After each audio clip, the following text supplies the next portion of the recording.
Star మా నుంచి ఒక ప్రోమో విడుదలైంది. ఆ ప్రోమోని కానీ మనం ఒకసారి చూసుకున్నట్లయితే బిగ్ బాస్ సీజన్ 8లో 5వ వారంలో ఇప్పుడు వచ్చిన కంటెస్టెంట్స్కి ఇదే ఆఖరి రోజు అంటూ అయితే ప్రోమోని రివీల్ చేయడం జరిగింది. అయితే ఎవరు ఊహించలేని విధంగా అయితే ఈ వారం విష్ణుప్రియ ఎలిమెంట్ అవుతుందని సోషల్ మీడియాలో వైరల్ అవుతుంది. అయితే ఇప్పటికే మిడ్ వీక్ ఎలిమినేషన్ అంటూ ఓం ఆదిత్య గారిని ఎలిమినేట్ చేయడం, బిగ్ బాస్ హౌస్ నుంచి బయటకు వచ్చేయడం జరిగింది. అయితే ఈ వారం ఎలిమినేట్లో భాగంగా డేంజర్ జోన్లో ఉన్న కంటెస్టెంట్స్ నైనిక, విష్ణుప్రియ. అయితే వీళ్ళిద్దరిలో ఒకరు ఎలిమినేట్ కావాలి కానీ విష్ణుప్రియ ఎలిమినేట్ అవుతుందని చాలా వరకు వార్తలు అయితే పుకార్లు వస్తున్నాయి. కానీ ఈ వారంలో 90% అయితే ఎలిమినేట్ అవుతున్న కంటెస్టెంట్స్ నైనిక.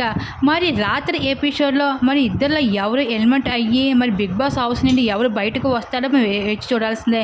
మరి మీరు ఎవరు అనుకుంటున్నారు? బిగ్ బాస్ హౌస్ నుంచి వచ్చింది విష్ణుప్రియ అనుకుంటున్నారా, నైనిక అనుకుంటున్నారా? మీ అభిప్రాయాన్ని తప్పకుండా కామెంట్ సెక్షన్లో షేర్ చేసుకోండి.